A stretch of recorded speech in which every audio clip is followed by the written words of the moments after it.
Oke, Assalamualaikum warahmatullahi wabarakatuh. Kembali lagi di kelas pengantar teknologi informasi. Kali ini kita masuk ke sesi 2, yaitu tentang etika TI.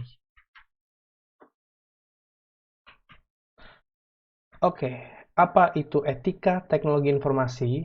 Nah, etika teknologi informasi adalah seperangkat asas atau nilai yang berkenan dengan penggunaan teknologi informasi. Nah, jadi etika TI ini diperlukan oleh teman-teman untuk mengetahui apa saja sih profesi TI teman-teman, etikanya itu seperti apa aja gitu. Nah, lalu di sini kita masuk ke konsep dasar IT dulu. Nah, tujuan teknologi informasi itu apa sih? Ya, agar pengguna dapat mudah menyelesaikan masalah dan juga menghasilkan kreativitas. Nah, namun kita harus perlu tahu bahwa ketika kita menggunakan teknologi informasi atau menyelesaikan masalah dan juga menghasilkan suatu kreativitas, kita juga perlu adanya etika. Nah, di sini saya akan kenalkan dengan prinsip high tech, high touch. Yang dimana dalam prinsip ini tidak disarankan agar tidak ketergantungan terhadap teknologi yang canggih. Namun yang harus dikedepankan adalah meningkatkan kemampuan aspek high touch, yaitu kemampuan manusia dalam menggunakan teknologi secara efektif dan menghasilkan karya yang lebih baik lagi. Ya, jadi kita tidak dilarang untuk meningkatkan ataupun ketergantungan terhadap teknologi ya. Tapi kita harus meningkatkan high touch-nya, yaitu kemampuan kita untuk menekan teknologi itu secara efektif. Jadi ketergantungan dalam teknologi itu memang tidak disarankan ya. Gitu. Nah, jadi high touch ini, high tech high touch yaitu ketika semakin tinggi teknologi, maka kemampuan kita menggunakan teknologi itu harus secara lebih efektif, lebih menghasilkan karya yang lebih baik lagi. Lalu masuk ke etika profesi. Nah, etika profesi ini biasanya masuk ke general ya. Nah, yang pertama itu bertanggung jawab dalam mengambil keputusan yang harus konsisten dengan keselamatan, kesehatan, dan kesejahteraan masyarakat. Menghindari terjadinya konflik kepentingan dan meluruskan mereka yang telah terpengaruh oleh konflik tersebut. Jujur dan realistis menurut data yang tersedia, lalu memperlakukan dengan adil semua orang tanpa membeda-bedakan. Yang kelima, tidak melakukan sikap atau perbuatan yang merugikan pihak lain. Ya, yang pertama nih, bertanggung jawab dalam mengambil keputusan yang harus konsisten dengan keselamatan, kesehatan, kesejahteraan masyarakat. Jadi, teman-teman sebagai IT harus bertanggung jawab nih dalam mengambil keputusan dan juga mementingkan keselamatan lah. Jangan kita disuruh apapun kita nggak mementingkan keselamatan, kesehatan, dan kesejahteraan masyarakat gitu. Lalu menghindari terjadi konflik ya, konflik kepentingan dan bersama mereka yang telah mengolah konflik tersebut. Jadi konflik kepentingan ini di mana kita pokoknya ingin misalnya ingin mengejar sesuatu tapi kita menyimpangkan eh, kepentingan ya, konflik kepentingan. Nah, ketiga, jujur dan realistis menurut data yang tersedia. Jadi kita harus realistis menurut jujur apa adanya, jangan memodifikasi data yang ada. Nah, itu kalau misalnya memodifikasi itu masuk ke eh, etika ya, etika profesi gitu. Nah, memperlakukan dengan adil semua orang tanpa membeda-bedakan ya. Tentunya ini kita harus adil dengan semuanya, dengan siapapun. Ketika kita berada di perusahaan, kita tidak memandang rendah orang ataupun yang di bawah kita maupun yang pastinya di atas kita. Lalu tidak memperlakukan sikap atau perbuatan yang merugikan pihak lain. Tentunya ini kalau misalnya etika dalam IT, ya teman-teman jangan sampai merugikan orang lain. Misalnya mencuri data orang lain, lalu eh, menipu orang lain, menyebarkan hoax, dan lain sebagainya. Ini masuk ke etika profesi. Sebenarnya etika profesi ini general, ada di profesi manapun.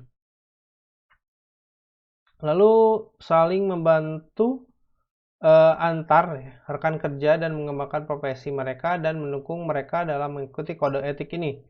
Jadi kita harus bekerja sama profesi. Kalau misalnya ada yang apa namanya, yang tidak menuruti etika gitu ya. Jadi kita bisa memperingatkan atau menasihati orang tersebut bahwa ini melanggar kode etik gitu. Nah, lalu kita juga harus mengembangkan profesi kita, misalnya di dalam IT eh, yang asalnya junior programmer bisa nantinya saling bekerja sama untuk mengembangkan menjadi senior programmer ataupun eh, expert programmer gitu ya. Nah, selanjutnya teknologi informasi sama dengan teknologi komputer plus teknologi telekomunikasi. Oke, nah, kita bisa lihat ini ke berhubungannya ya, kalau misalnya teknologi informasi ini. Nah, lalu kita masuk ke contoh etika dalam kehidupan sehari-hari, yang dimana kita harus perhatikan etika ketika dalam bersosial media, seperti Twitter, Facebook, Instagram, YouTube, dan sosial media lainnya. Ya, ini contoh etikanya ya teman-teman, jangan sampai menyebarkan hoax, jangan sampai berkata hate speech, dan sebagainya, lalu menyimpangkan semua fitur-fitur sosial media yang ada untuk kepentingan pribadi teman-teman gitu. Ya walaupun misalnya kepentingan pribadi teman-teman itu bagus, ya nggak apa-apa gitu. Tapi jika merugikan orang lain lalu membuat orang lain sakit hati dan sebagainya, yaitu harap diperhatikan, jangan dilakukan. Lalu etika dalam aktivitas sehari-hari, misalnya kalau misalnya di perusahaan itu menggunakan komputer teman kerja sekalipun teman dekat dan sepengetahuan yang melanggar privasi. Nah ini juga eh, masuk ke dalam etika ya. Kalau misalnya teman-teman nggak izin sama sekali pinjam laptop teman lalu membuka-buka file pribadinya gitu ya. Nah itu juga tidak boleh ya. Jadi melanggar suatu privasi gitu. Jadi teman-teman misalnya pinjam laptop ataupun handphone lalu membuka WhatsApp-nya, membuka Facebook-nya gitu kan, ke Messenger-nya dan sebagainya. Nah, itu masuk ke melanggar privasi, teman-teman. Lalu selanjutnya melanggar hak cipta. Nah, kalau melanggar hak cipta ini pastinya ketika teman-teman membuat suatu karya, lalu karya tersebut misalnya dapat dari orang lain ataupun menjiplak hasil karya tersebut, nah itu melanggar hak cipta, teman. Kecuali mungkin kalau misalnya teman-teman mengembangkan ya mengembangkan apa karya tersebut dan misalnya karya yang sebelumnya itu open source dan memang sudah diizinkan oleh developer ataupun pengembang sebelumnya gitu. Nah, kalau misalnya eh, kita nggak melanggar hak cipta ya, ya itu dia harus harus kita pelajari gitu, harus kita turuti juga gitu ya. Nah, kita sekarang masuk ke Undang-Undang ITE. Nah, di sini ada beberapa undang-undang ITE ya yang saya cantumkan. Nah, kalau misalnya di yang lengkapnya itu ada di lecture notes, teman-teman bisa baca juga.